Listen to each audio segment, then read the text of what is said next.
పాలకూర కొర్ర బియ్యం పులావ్. వావ్, పాలకూర కొర్ర బియ్యం పులావ్ నిజంగానే చాలా ఫ్లేవర్డ్ రైస్ అనేది చాలా క్విక్ గా చేసుకోవచ్చు అండ్ హెల్దీ ఇంగ్రీడియంట్స్ యూజ్ చేస్తాం. పాలకూర వెరీ హెల్దీ, మనం ఎవ్రీడే తీసుకుంటాం. కొర్ర బియ్యం అనేది ఏంటంటే టేస్టీగా ఉండదు, మనం ఎలా తీసుకోవాలి అనుకుంటాం, but very wise option. Flavoured rice చేస్తున్నావు కొర్ర బియ్యంతో, చూద్దాం ఎలా చేస్తావు ఏంటి అని. ఓకే, ఇంగ్రీడియంట్స్ తెచ్చేస్తాను. ఓకే లాస్ట్ ఇంగ్రీడియంట్స్ తెచ్చేసాను. ఓకే, సో మనకి పులావ్ అనగానే కొన్ని స్పైసెస్, ఆ ఫ్లేవర్ అనేది బాగా నచ్చుతుంది. పులావ్ ఫ్లేవర్ అని చాలా ఈజీగా కూడా చేసుకోవచ్చు. చక్కగా పాలకూర తీసుకొచ్చావు, బఠానీలు, క్యాషోస్ పర్ఫెక్ట్ గా ఉన్నాయి. సో స్టార్ట్ చేసేద్దాం మరి. స్టార్ట్ చేసేద్దాం.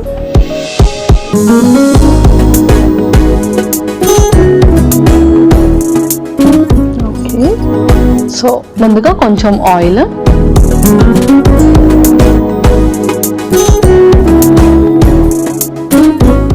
ఇంకో స్పూన్ లేదు.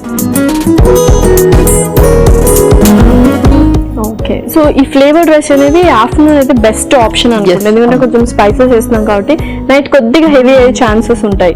అవును, అండ్ కొంతమందికి ఎవరికైతే స్పైస్ అసలు పడదో, కొంచెం ఆల్సో ఫార్మేషన్స్ ఎక్కువగా ఉంటాయి, వాళ్ళు కొంచెం స్పైసెస్ తగ్గించి రిమైనింగ్ ప్రాసెస్ కంప్లీట్ గా same has it is copy చేయొచ్చు. ఓకే, సో నూనె వేడెక్కింది. Next whole spices.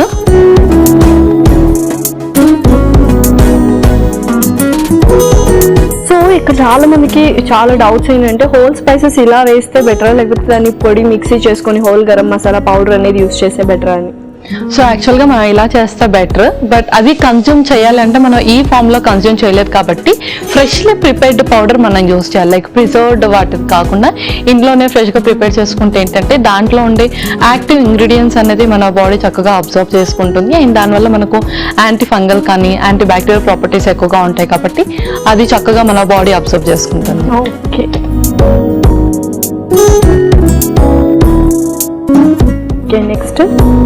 నెక్స్ట్ జీలకర్ర కొంచెం,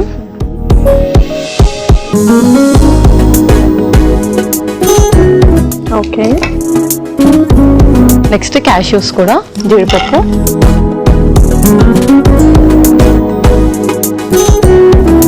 సో కొంచెం వేగాలి. సో క్యాష్యూస్ అనేవి మనము కొంచెం డ్రై ఫ్రూట్స్ లో అవి కొద్దిగా తక్కువ క్వాంటిటీ, వెరీ తక్కువ క్వాంటిటీ తీసుకోవాలి అంటారు.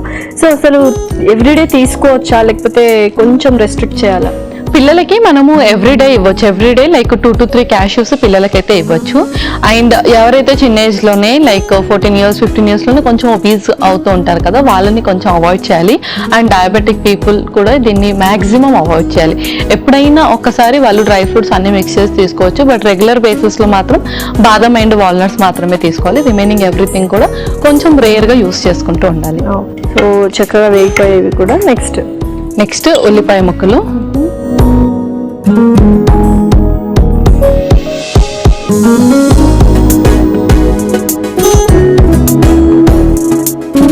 చాలా మంది అంటే కొంచెం టేస్టీగా ఉండడానికి ఫ్రైడ్ ఆనియన్స్ యూస్ చేస్తూ ఉంటారు, బయట నుంచి తీసుకొచ్చినవి లేదా మనం ఇంట్లో చేసుకున్నవి. ఏది బెటర్ అంటారు? అంటే ఫ్రైడ్ ఆనియన్స్ అనేది ఎంతవరకు తీసుకోవచ్చు? యాక్చువల్గా మనం ఇలా తీసుకుంటేనే బెటర్, బికాజ్ ఆనియన్స్లో మనకు డైజెషన్ని చక్కగా ఇంప్రూవ్ చేస్తుంది. సో మనం ఫ్రైడ్ ఆనియన్స్ ఏంటంటే ఆ ఇంగ్రీడియంట్ అనేది మనం లాస్ అవుతాం కాబట్టి ఆ డైజెషన్కి ఉపయోగపడదు అనమాట. నెక్స్ట్ అల్లం వెల్లుల్లి పేస్ట్,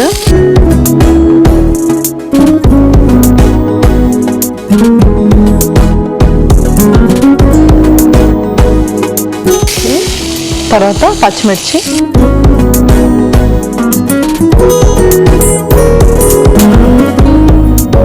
సో మనం టమాటోస్ కూడా వేసేయాలి. టమాటోస్ కూడా,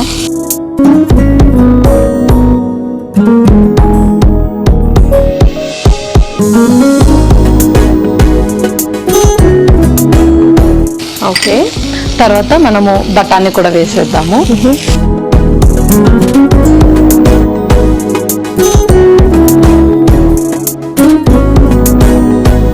సో బఠానీలు కూడా ఏంటంటే ఏదో ఒక ఫ్లేవర్లో ఎవ్రీడే యూస్ చేస్తే బెటర్, ఏదో ఒక రెసిపీలో, ఎందుకంటే అవి ఈజీగా జల్లప్ అయిపోతాయి అన్ని.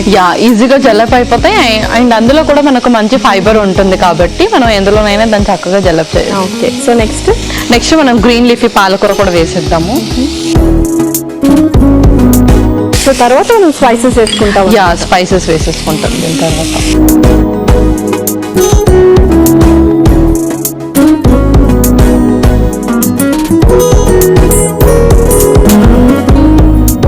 సో చక్కగా పాలకూర కూడా వేగిపోయింది. నెక్స్ట్ ఏంటి? నెక్స్ట్ స్పైసెస్ కూడా వేసేద్దాం. ఇంకొక స్పూన్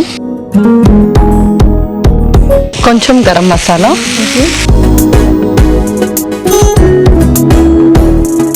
కొంచెం ధనియా పౌడర్, కొంచెం పసుపు అండ్ అలాగే కొంచెం సాల్ట్ కూడా.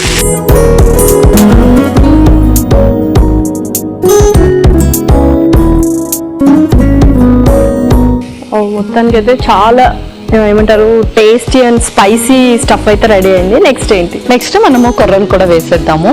ఇది ఆల్రెడీ మనం ఉడికించేసాము.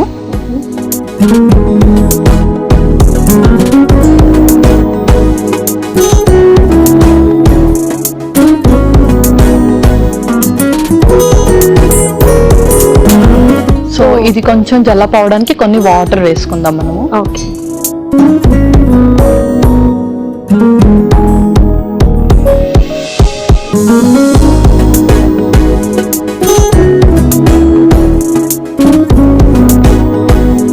ఏంటంటే చాలా మంది ఆకుకూరలు తిన్నారు అనమాట. సో ఇలా హైట్ చేసిస్తే పిల్లలు కూడా ఈజీగా తినేస్తారు. ఎస్, అవును. అండ్ వాళ్ళకి ఆ కలర్ కాంబినేషన్ కూడా చక్కగా నచ్చుతుంది, ఆ గ్రీనిష్ ఏదైతే కనిపిస్తుందో. సో కాస్త మగ్గనిద్దాం. ఓకే పల్లవి, వావ్, సో పర్ఫెక్ట్ గా కుక్ అయింది. ఇంకా మనం సర్వ్ చేసుకుందాం. ఇంకా మనం సర్వ్ చేసుకుందాం.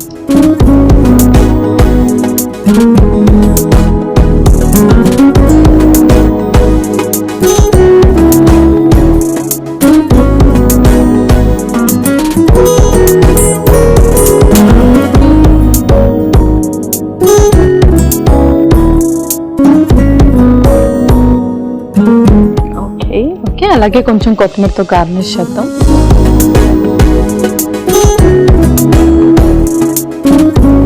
ఓకే లాస్య, పాలకూర కొర్ర బియ్యం పులావ్ రెడీ అయిపోయింది. పాలకూర కొర్ర బియ్యం పులావ్ రెడీ. మరి కావాల్సిన పదార్థాలు అలాగే తయారు చేసుకునే విధానం మరొకసారి చూద్దాం. పాలకూర కొర్ర బియ్యం పులావ్ కి కావాల్సిన పదార్థాలు: నూనె 2 టేబుల్ స్పూన్లు, whole garam masala 1 table spoon, జీలకర్ర 1 టేబుల్ స్పూన్, జీడిపప్పు కొద్దిగా, ఉల్లిపాయ ముక్కలు 1 కప్పు, అల్లం వెల్లుల్లి పేస్ట్ 1 టేబుల్ స్పూన్, టొమాటో ముక్కలు 1 కప్పు, పచ్చిమిర్చి 3, బఠానీలు 1 కప్పు, పాలకూర 1 cup, garam masala 1 table spoon, ధనియాల పొడి 2 టేబుల్ స్పూన్లు, పసుపు చిటికెడు, ఉప్పు తగినంత, కొర్ర బియ్యం 1 కప్పు, కొత్తిమీర కొద్దిగా. పాలకూర కొర్ర బియ్యం పులావ్ తయారు చేసుకునే విధానం: ముందుగా స్టవ్ ఆన్ చేసి పాన్ లో నూనె పోసి వేడయ్యాక అందులో హోల్ గరం మసాలా, జీలకర్ర, జీడిపప్పు, ఉల్లిపాయ ముక్కలు వేసి కాస్త వేగాక అల్లం వెల్లుల్లి పేస్ట్, పచ్చిమిర్చి ముక్కలు, టొమాటోలు, బఠానీ, పాలకూర, గరం మసాలా, ధనియాల పొడి, చిటికెడు పసుపు, తగినంత ఉప్పు, అలాగే ఉడికించుకున్న కొర్ర బియ్యం, అలాగే కొన్ని నీళ్లు వేసి కలిపి 2 నిమిషాల పాటు కుక్ చేసుకొని సర్వింగ్ బౌల్ లోకి తీసుకొని పైనుంచి కొత్తిమీర వేసి గార్నిష్ చేసుకుంటే టేస్టీ పాలకూర కొర్ర బియ్యం పులావ్ రెడీ.